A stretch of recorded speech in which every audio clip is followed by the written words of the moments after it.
Bonjour à tous, un nouveau coup de main pour l'emploi et un nouvel épisode de cette campagne menée déjà depuis plusieurs mois au sein de l'entreprise du groupe Saint-Gobain, afin, et c'est complètement précieux, et c'est la vocation du coup de main pour l'emploi, de diffuser des informations, de présenter des métiers. Ce mois-ci est consacré au métier des ressources humaines, ô combien précieux et ô combien stratégique aujourd'hui au sein des entreprises. Nous accueillons pour la présentation de cette famille de métiers François Malbec, responsable ressources humaines de Placoplâtre à l'usine de Vaujours. François Malbec, bonjour. Bonjour Jérôme. Alors, en deux mots déjà, votre parcours personnel. Mon parcours, il est assez classique. J'ai fait une classe préparatoire après le bac. J'ai intégré une école de commerce à Toulouse.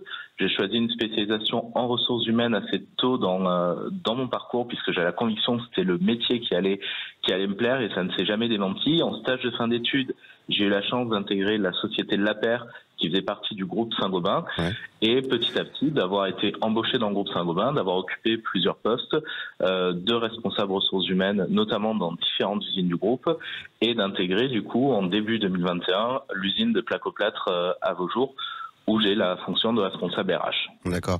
Alors, vous parlez d'un parcours typique, traditionnel, c'est vrai, mais il faut dire aussi pour nos auditeurs qu'une école de commerce, c'est pas forcément un métier exclusivement commercial. Tout le monde le sait pas forcément.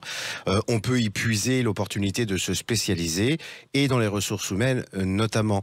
Vous avez eu une période d'apprentissage, de stage, qui vous a permis de vous familiariser avec le contexte, notamment de Saint-Gobain, donc. Effectivement, j'ai eu la chance de faire plusieurs stages dans mon parcours. C'est ce qui était offert à Toulouse Business School quand j'y étais. Dès la troisième année de licence, en fait, donc dès la première année où on intègre l'école de commerce, on peut faire un stage de plusieurs mois que j'ai fait dans une entreprise en lien avec les ressources humaines. Durant mon année de césure, j'ai effectué un stage un petit peu plus long de 6 mois également. Et puis en fin d'études, puisque je suis resté sur le schéma des stages et j'ai pas choisi la forme de l'apprentissage, j'ai fait mon stage du coup de fin d'études au sein du groupe La Paire, sur la partie affaires sociales, qui a confirmé vraiment mon attrait pour les ressources humaines, en particulier pour la dimension relations sociales des ressources humaines. Alors voilà, relations sociales, cela suppose et ça laisse entendre que les ressources humaines, ce sont plein de métiers différents, plein de compétences, plein de champs différents. Est-ce que vous pouvez les résumer, les redonner à nos auditeurs, au-delà donc des relations sociales entre un employeur et les salariés? Qu'est-ce qu'il y a d'autre? Gestion de paye, etc. Comment vous pouvez les énumérer, les décrire, s'il vous plaît? Alors, la fonction RH, en fait, elle a vocation à gérer tout ce qui est relations individuelles et collectives du travail. Donc, il y a les grands champs qu'on connaît habituellement, ce qu'on appelle la gestion du personnel. Donc, ce qui va toucher à l'administration du personnel, la paye, la gestion des obligations réglementaires et légales qui sont relativement conséquentes.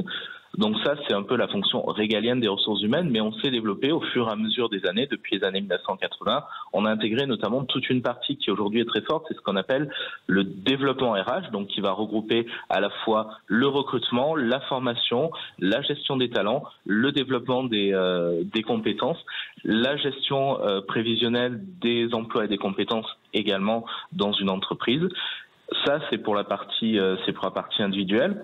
On a l'aspect aussi que j'évoquais des relations collectives, donc tout ce qui va être les relations sociales, la gestion avec les représentants du personnel notamment, la gestion des relations collectives, des accords d'entreprise, la gestion légale également liée au code du travail. Et puis il y a d'autres dimensions qui sont un peu moins connues, mais qui peuvent faire l'objet d'expertise aussi, et qui sont extrêmement gratifiantes. Il y a tout ce qui est partie communication interne, notamment de l'entreprise, qui est de plus en plus importante aujourd'hui dans notre travail. Il y a aussi la dimension d'accompagnement des managers. C'est le cas notamment des RH opérationnels, comme la fonction que j'occupe aujourd'hui. On accompagne les managers pour les aider à se perfectionner dans leur management. Et puis vous avez des fonctions d'expertise aussi sur certaines dimensions, sur les outils RH qu'on va appeler le SIRH, sur les politiques de rémunération, c'est ce qu'on appelle compensation and benefits. Voilà, vous avez différentes missions. Vous pouvez choisir soit d'aller dans certaines fonctions d'expertise, soit d'aller vers des fonctions plus généralistes, et c'est le choix que j'ai fait pour ma part. Donc, François Malbec, est-ce que vous m'autorisez donc à conclure que Métier RH, c'est une grande palette, c'est une grande polyvalence, avec quand même, au-delà de l'image qu'on pourrait avoir d'un métier très administratif, une vocation de communication qui est, d'un point de vue stratégique, est absolument précieuse et fondamentale.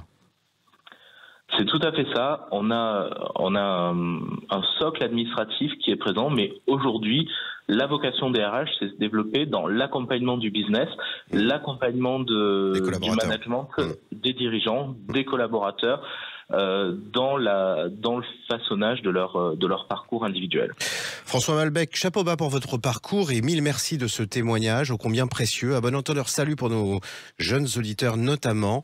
Voilà un secteur absolument passionnant et très varié. François Malbec, je vous souhaite un très bel été. Merci Jérôme. À très bientôt. Au revoir. Au revoir.